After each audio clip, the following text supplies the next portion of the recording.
Hi there, and welcome to this episode of the Guns Magazine podcast. I'm your host and the editor of Guns Magazine, Brent Wheat. Well, you've probably seen the video on the nightly news or on the internet, or you've gotten a meme in your email inbox. We're talking about the Okaloosa County, Florida Sheriff's deputy who shot up the back of his patrol car, and his sergeant did likewise, and nobody got hurt or hit. It was fortunate because what the deputy thought was gunfire was actually an acorn. Now, everybody's had a great time making fun of that deputy and wondering why he would do these things, but there's actually some human factors involved, and there may be some reasons why certain things were done. So to that end, I'm going to talk to Erick Gelhaus. He's the editor of AmericanCop.com and a retired law enforcement officer, a current trainer, and he sometimes testifies in situations like this. So we'll get Erick's take on what happened and why it happened. Before we get to that, though, here's a quick word from our great sponsor, For Patriots. The power's out, and there you are, sitting in the dark and cold. But for how long? Hours? Days? Maybe even weeks? But you can be ready to protect your family against blackouts with the Patriot Power Solar Generator 2000X. Why? Because this generator has double the capacity, so you can run the big appliances, like your fridge, even longer. You can also run important things like an electric blanket, microwave, RV air conditioner, or even an electric wheelchair. Right now, go to 4patriots.com/gunmag and get your own Patriot Power Solar Generator 2000X before the grid goes down.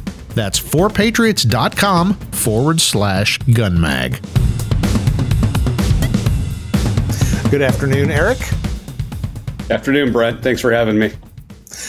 Well, thanks for joining us once again on the Guns Magazine podcast. You're a frequent guest, as you are the editor of AmericanCop.com, our sister publication, and you are retired law enforcement, and you also served in the military honorably in the sandbox. So, as we were talking before we got started here, you're not a use of force expert, but you are an expert on a couple of things in law enforcement, and you're also a well-known trainer. So you've got a qualified opinion about matters of law enforcement, right? Career cop, went to a number of instructor schools, but beyond that, went through the whole force science program and got certified on that. Went through another similar program called Force Encounters Analysis that was taught out in California from some folks out of the military aviation side on looking at human factors and how it relates to use of force. Well, and that's exactly what we're going to talk about today. We're going to discuss a video that is making the rounds all over the internet, and a lot of people have questions and, of course, opinions, but it's also made the rounds in the mainstream media, and that would be the Okaloosa County, Florida deputy who killed his own car, and his sergeant did likewise because of an acorn. As I said in the title here, it's the tactical acorn. Apparently, if you haven't seen the video or read the news story, they were on a traffic stop. They had a guy in custody. He wasn't, I don't think, under arrest, but he was in custody in his car, and an acorn hit the top of the sheriff's car. He apparently thought that was a suppressed weapon going off, and he decided he was hit. And then he unloaded, went to slide lock on his handgun, and his sergeant did likewise because she thought she had an officer down, and it turns out it was an acorn. So obviously on the face of it and the way the mainstream media has been talking, it's Keystone Cops 2024, right?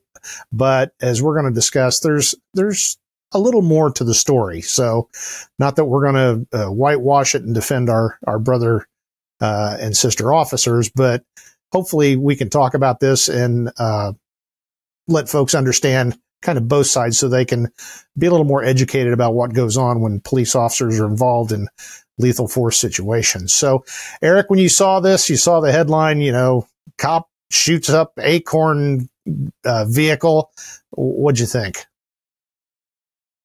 At first, I was wondering what drove it, right? The initial information did include the acorn as that being the trigger, no pun intended, for the event, right? And I'm seeing the officer fall. I'm seeing him return fire. I'm seeing him yelling. There's another officer who's shooting at the vehicle. And I'm wondering why, right? Like, what kicked all of this off like everybody else? A couple days into it, somebody releases the internal affairs report from the agency, from Okaloosa County Sheriff's Office. And I came across the link, I'm not sure how, and I started reading it, and that started answering some questions. I agree with the opinion at the ruling, the decision at the end of the report, but what was in it started answering some questions, at least as to how did this get processed and perceived by the folks involved the way it did. And memes are great. They have somewhat less than like 20 or 30 words, and you can look at them in a second or two and form an opinion. And unfortunately, the memes leave out a lot of context. Yeah, exactly. A lot of like what preceded this that might help folks understand it just a little bit better. And that's kind of, we're not just trying to Monday morning quarterback the officers, but there are lessons here to be learned, and there's some questions to be raised that you and I have discussed, and we're going to talk further here. That there's still a few things I don't understand, but once you understand the big picture, you kind of can see why some things happen. So I'm going to try and call up the video here. Shots fired! Shots fired! Shots fired! Shots fired! You know.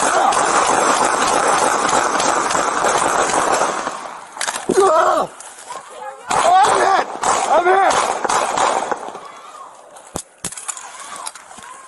What? I'm there! In the car! I was shot through the car! Oh! Basically, and reading the report, looking at the video, they had they took someone into custody that was involved in a domestic dispute, and allegedly the victim said that he had a gun with a silencer. And that's, I think, kind of one of the critical factors here is the officers went into this thinking this guy's got a suppressed weapon someplace. That was your understanding, right? Yeah. So the initial call is about guy not returning a vehicle, which then kind of proceeds into a theft of a vehicle, which then as they get deeper into talking to the female victim in this, there's been threats of domestic violence. There's been history of domestic violence, very volatile. It looked like 4 deputies got dispatched to it initially, and then the sergeant for the shift responded as well. Her interview is pretty interesting. She went because she was in on overtime. I'm going to call her a substitute teacher because that was kind of the terminology I used to use when I would fill in for other sergeants, right? But she ends up going to this thing because she wants to see what the deputies working for her are doing and let them know that she's out paying attention to what's going on. Right. While they're talking to the initial victim, she says he's making threats, that he's been armed in the past, he has access to guns.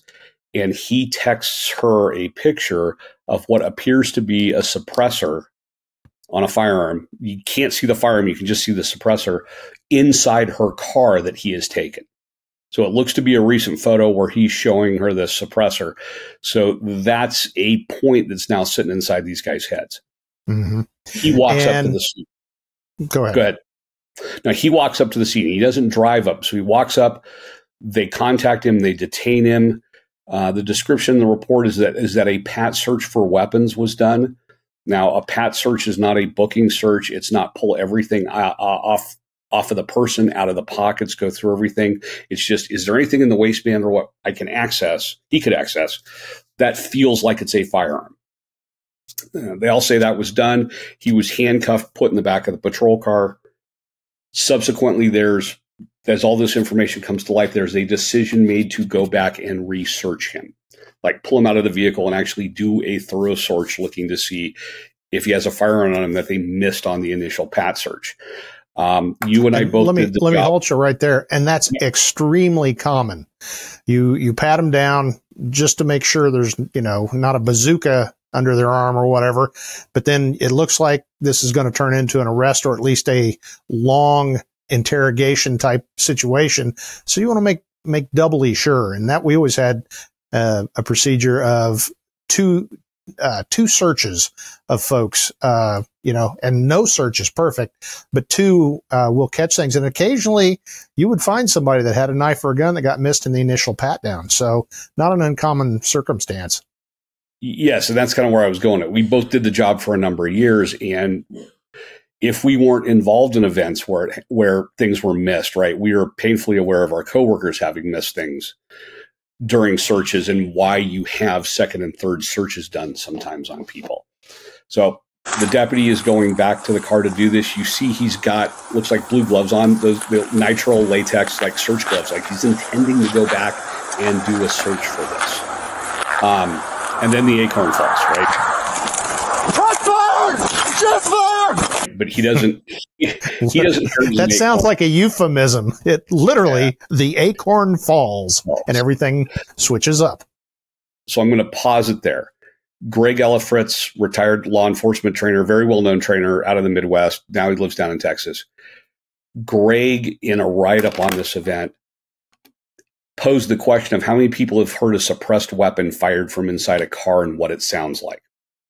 And what Greg's perspective was, having heard this in the past, was he described that sound, again, not defending the deputy, but as similar to the sound of an acorn hitting a sheet metal roof. Mm-hmm. That was Greg's description, independent of you or I. I haven't talked to him about it. I've just read it. So I'm going to pause right there, and I'm going to jump forward in the interviews that were done. A lot of people initially questioned the deputy's background. Why was somebody like him hired on the street? He had done 10 years in the U.S. Army. He was a graduate of West Point. He was a commissioned infantry officer. And his statement is that he also served as a special forces officer. Now, I don't know if he went through the whole special forces qualification course. That's the inference. But he also talks about having had 2 deployments overseas to Afghanistan, neither of which resulted in direct ground combat. Right? I'm just going off what his statement and what's in the internal affairs report. What's also interesting, and we've talked about the text messages and what the deputies learned when they were on scene. What's interesting is to read the sergeant's statement. And without context, seeing someone react to that noise as being suppressed gunfire sounds pretty off the wall, weird, not unfounded. What if you had a shift where twice in the last year, deputies that they worked with were involved in shootings, one fatal where a deputy was murdered, the other where 2 deputies were involved the week before in shootings at domestic violence calls? Would 2 shootings at domestic violence calls in the last year, while you're out on a domestic violence call, change how people looked at and perceived the event? Yep. Especially if you had a murdered coworker in one. And I had a coworker, deputy, who was on my shift, murdered about year 5 in my career. And I know that changed how we viewed events, viewed encounters for quite a while on the shift. Yep. I've had the same experience that backup was a lot more available after something like that. So everybody is a lot more serious. Even the guys that have always kind of made fun of officer safety and survival, even they get serious about that for a while. So it changes everything. It changes their attitude, and your perceptions change along with that attitude. So the sergeant talks about that in her interview, that she knew coming in to supervise this shift on overtime, this is the stuff they had dealt with. And there was another coworker that had died during the course of the year, and the deputies had responded to the scene and found him. It doesn't look to have been from a violent crime. So 1 deputy murdered at a domestic violence officer involved shooting. The week before, 2 deputies involved in an federal officer involved shooting at a domestic violence call. I think it was fatal, but not for either of the officers. So there's already that. There's the statements about the subject being armed. There's the statements and the picture of him having a suppressor. So that starts potentially building this mental picture that, like, this is what's going on. This is what I'm already thinking about. Then we have the approach to the vehicle and the noise that was processed. The sergeant talks at length, and so does their internal affairs report, about all the reasons as to why the sergeant also fired on the vehicle. Right. And you can boil it down essentially to, she was defending the life of the deputy. Mm-hmm. She believed, based on seeing the shooting, hearing the gunfire, his statements during the course of the event, that he was being shot at and she was using deadly force to defend him, which is perfectly acceptable. Absolutely. And he even goes down as this is taking place. Yeah. And there's about 6 pages of explanation as to why she made the decision she made and fired the shots. Yeah. So he hears it. He decides that he's under fire. He shoots at the vehicle. He falls down. And here's the part, and you and I talked briefly before we got started. I still don't understand this. I'm hit. I'm hit. And I believe the sergeant even said, "Are you, you okay?" Or, "No, I'm hit." I'm hit. I'm hit. Well, it turns out he wasn't hit at all. Nothing. He just, in his head, decided he was hit. So that's interesting from a psychological standpoint of if he had been, even a horsefly buzzing him or something, but he just decided in the middle of this, right, he'd been hit by gunfire. Your thoughts on that? I've heard folks use the word like psychosomatic. Is it the kind of thing where somebody gets hit by a projectile and that then causes them to act like they were launched, right? Whatever hit them, picked them up and threw them, but they did it because like they felt the impact. Yeah. Did that happen because of what his perception was? I don't know. I don't know enough about it in order to speak intelligently on it other than that we can see it. Did he think from previous experiences, things he'd seen, things he's heard, that when you get hit by gunfire, that is what your body will do in response? That he went down and couldn't move? I don't know. It's possible, and there have been enough examples of it that I can at least understand why there was a programming potentially in there that if I get hit, this is what will happen. Right. But I don't know beyond it. Yeah. And unfortunately, we don't know because he resigned. And so that question... He did give an initial statement to in the aftermath of the shooting, right, as part of the officer-involved shooting investigations. What he did not do was give a follow-on statement for the internal affairs investigation. He resigned at some point in between the two and declined to give a statement, and that's addressed in the report. Yeah. So here's the crux to me is I don't have a problem, and everybody's making, the jokes about shooting at the Acorn. Given the circumstances, I get it. Now, where I would have, and this is Monday morning quarterbacking on my part, I would prefer that somebody, if it was me and I thought the guy had fired, I would have at least wanted to determine where my target was. And one of the points I made to somebody was, how do you know it wasn't his buddy coming from the left or the right or the rear? Or he had somehow gotten out unknown to the officers. So that would have been, I think, my response of, I'm going to seek cover, going to get my gun out. I'm going to try and figure out, but where's this gunfire coming from? But, I'm willing to, I think that's a minor point. I can't even really fault him. If he really thought he had deadly force being used against him and he'd isolated it to that car and he decided to return fire, I get it, So your thoughts as a person that's been on both sides of this and now as a trainer and somebody that examines these things after the fact? He went down in the open. He went down without cover. He was far enough away from the vehicle that he couldn't even suck up against it to try to use it for cover. I understand why he returned fire. I have questions. Okay, this is going to sound weird. I have questions about the number of shots fired, but that is not specific to this event. This tends to get it more into what I'm seeing across the board in some shootings where I'm going to use the term magazine dumps, but I see a lot of people running pistols empty, reloading and re-engaging without obvious threats. Yeah. Well, and that goes to somewhat of a training issue in some cases. There's been a lot of cases back in the old days when you would fire two and assess, or, fire 6 and reload. And that's what people would do in the actual stress of the incident. They would do what they were trained to do, including murdered officers have been found holding their brass in their hand back in the days where we dumped the revolvers. So that was one of the first things they realized, that we're doing something wrong here in our training. But talk about right now, since you are active training trainer, what is kind of the philosophy of the square range load to and holster kind of mentality? Well, the whole shoot to as a default response came out of firearms training. It didn't come out of anything practical. It wasn't practical application. It wasn't ballistically the best way of doing things.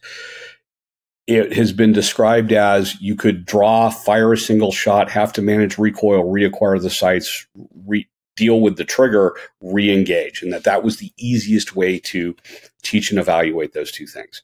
We've known that folks are going to shoot more rounds.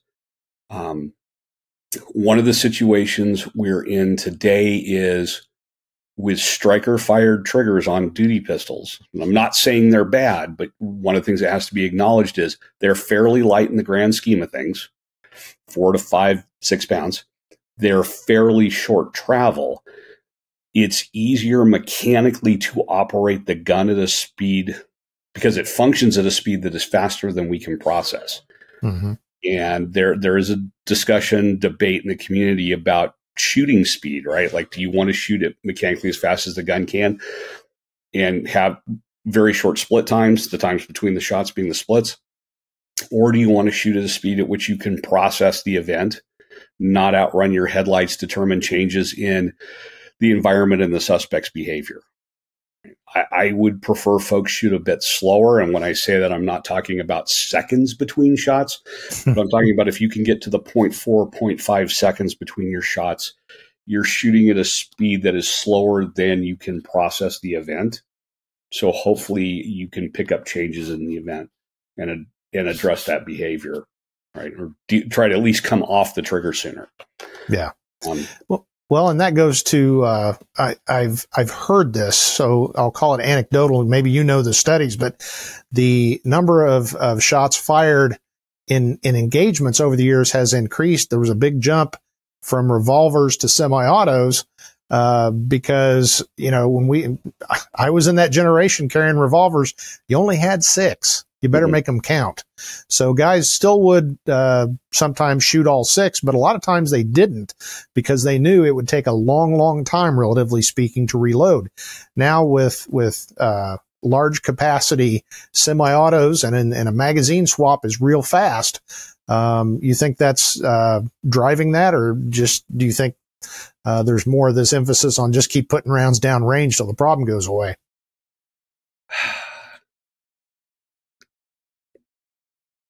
There is something to the mechanical speed at which the gun can be fired. I think there's also something to how we're training folks. And if we're training them for a high round count output, we're going to get a high round count output. Now, I was in an event where I fired several rounds in domestic law enforcement, but it was less than half the capacity of the pistol. Mm-hmm. Right. I fired 8. Which was less than the 18 rounds that were in that gun when it came out of the holster. We see there was a recent video where 2 deputies were involved in a shooting of a homeowner, regrettably at a burglary call. Fortunately, the homeowner wasn't hit, but both of them emptied their pistols, went to slide lock, and both those guns had capacities well beyond 15 rounds. Yeah. Right. And you saw some of the things how they were handling the guns and the speed at which they were shooting based on the body-worn camera footage, where it does not appear that they were processing the environment and what was going on downrange while they were involved in the shooting. Yeah. Well, that's a perfect segue into the other big factor here that people have talked about in this video is both the deputy and his sergeant. They went to slide lock, emptied an entire magazine of, I assume, double stack 9. There was a lot of bullets flying down range, and they didn't hit the guy in the car.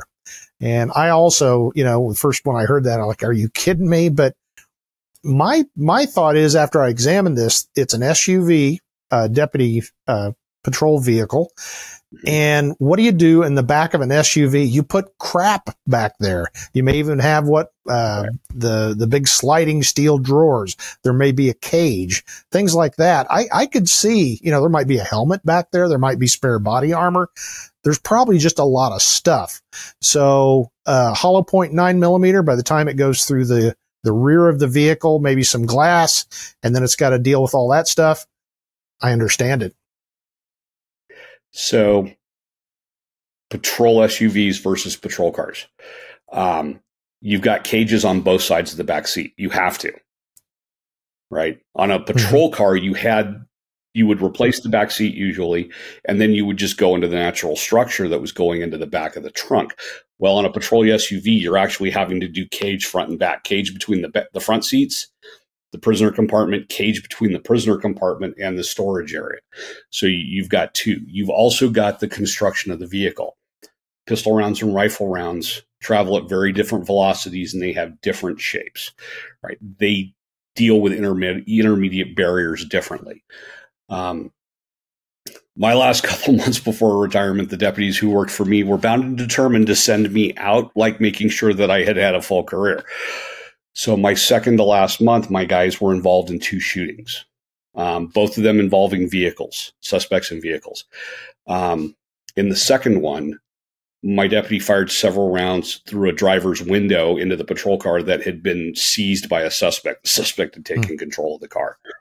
One of the shots missed the suspect, went through the driver's seat at an angle and struck the prisoner cage between the front seat and the back. It put a 1/2-inch dent in the prisoner cage. And that was a handgun round that had been through window glass, been through a seat, and then hit the metal structure of the cage, right? And still put a 1/2-inch dent in it, but didn't penetrate. So depending on how they have their cars set up, in addition to the construction of the vehicle with handgun rounds, right? You had a number of things in there that could stop it. And without being able to see exactly the angles, all of the angles, right? It does look like the deputy was involved. I can't tell where the sergeant shot from, but the deputy was shooting from the ground, from behind the vehicle on the ground at an upward angle. So they've got a lot more things to punch through barrier-wise than just window glass. I got to say, though, the guy that was in the back seat, assuming he was in the back seat, I read the report, but now that I say that, I'm not sure if it said where exactly he was. He could have been sometimes folks will put him in the front passenger seat to keep an eye on him. Sometimes they'll put him back in the cage. It doesn't say where he was, but I would think he probably needed a change of undergarment and probably should have bought a lottery ticket after that, though, if you assume 20, 30, 40 rounds going into the back, and they didn't harm a hair on his head. So that was a lucky guy there. Yeah, he's been interviewed. He's making statements in the press about the after effects of the event on him. Oh, but yeah, he was not hit. Poor fellow. Oh my goodness. Well, and I was waiting for the right moment to throw this in. If you go to the Associated Press and read the story about this, and I'll pop a copy of the screen grab that I just did today when we were recording this, and it says, deputy shoots car, here's Acorn, shoots car containing black man. Now, if that's not race baiting, I don't know what is. If you look at the video, it doesn't matter if that gentleman was a gentleman or a female, purple, green, red, black, white. That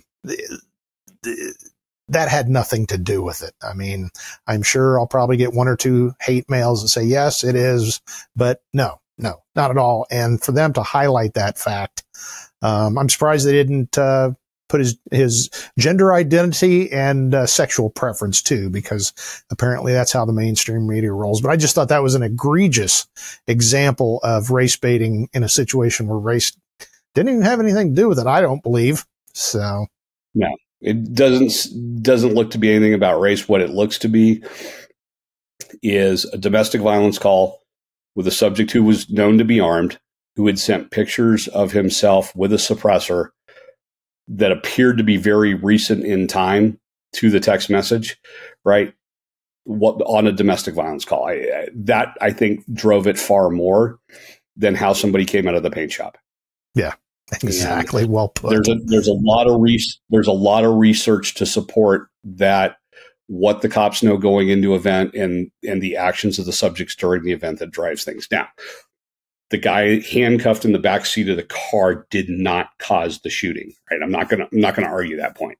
I'm just trying to provide some insight as to what may have teed this up. Yeah.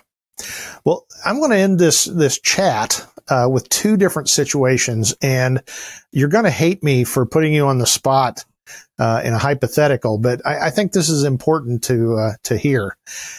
I'm going to put you in two spots. One is you're that deputy sergeant, and all the official stuff is over, and now you guys are standing in the locker room or standing outside.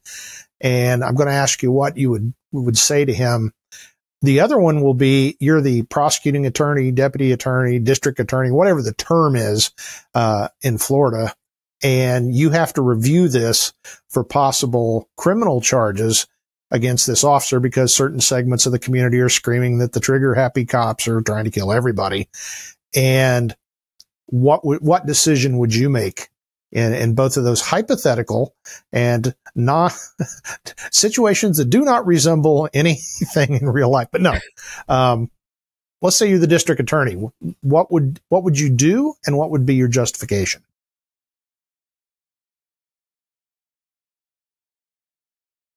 I would go to outside experts. I would go, as have been actually done, is getting done more commonly now in the aftermath of, quote, controversial, unquote, officer-involved shootings, where district attorneys, prosecuting attorneys are reaching out to outside use of force experts and asking for insight on this. The report from the sheriff's office is the internal affairs report from the sheriff's office is 44 pages, but it doesn't have any attachments, and it doesn't necessarily address some of the human factors that I've seen in there. And I would want someone to address those and talk about those. So that's how I would handle it. From the prosecuting perspective, from the perspective of somebody else who was involved in an event. I've been on scene where shots were fired, and I wasn't in a position to see the threat because of angle, cover, location, whatever. I've been involved in events where other people couldn't see or couldn't get in, weren't able to be involved in the event, right? They said they would have done X, but the timeline didn't support them doing X. Right. So at the point that a conversation could have been had, because we know that in the aftermath of critical incidents, once it starts down a certain road, you're told not to talk about the event with the other parties. Once a conversation could be had, it would be just tell me what you saw, heard, perceived that led to the decision or resulted in the outcome it did. Just let me hear it from your side. Okay. That was artful. Was he wrong or right?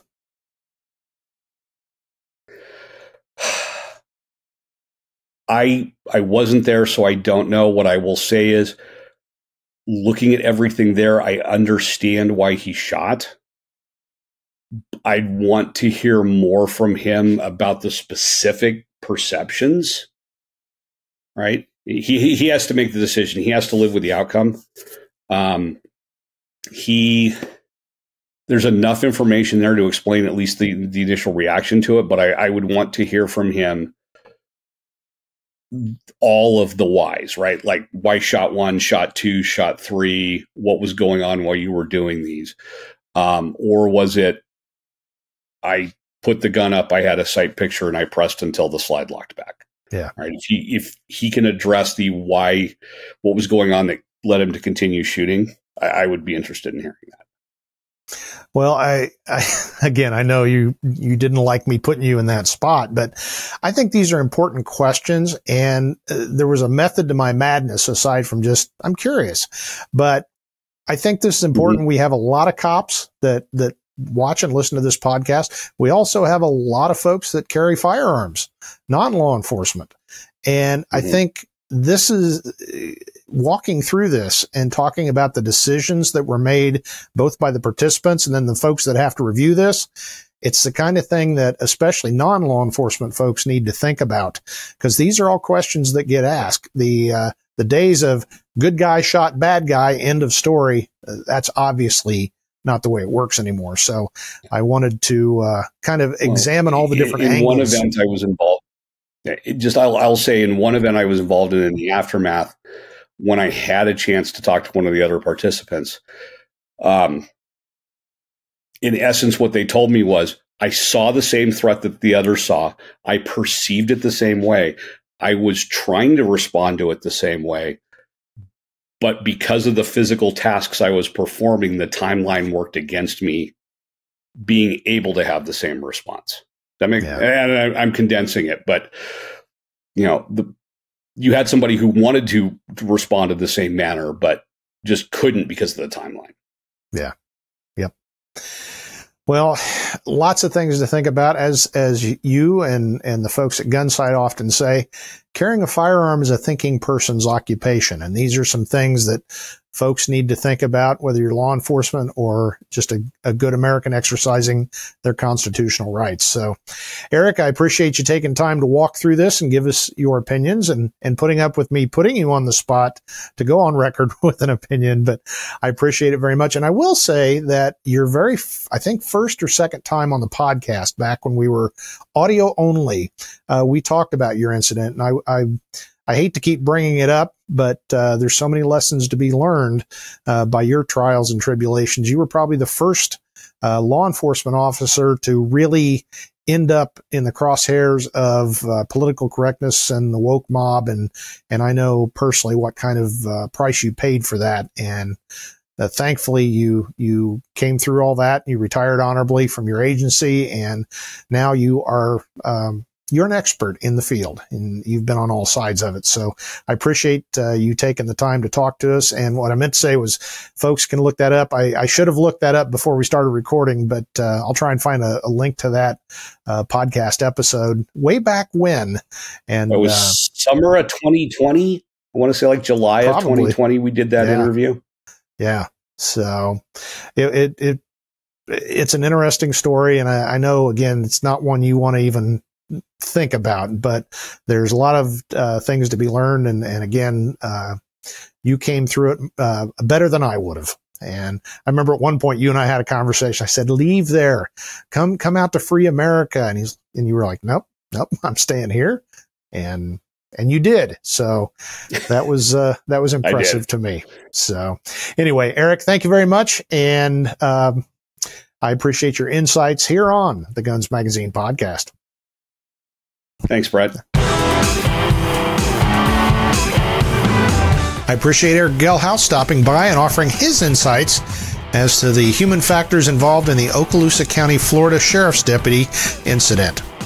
Well, before we go, I'd like to remind you, please check out our great sponsor, 4 Patriots. If you go to 4patriots.com, type in /gunmag, you can see all the great discounts and deals exclusively for the Guns Magazine podcast audience. That's the number 4, the word patriots.com.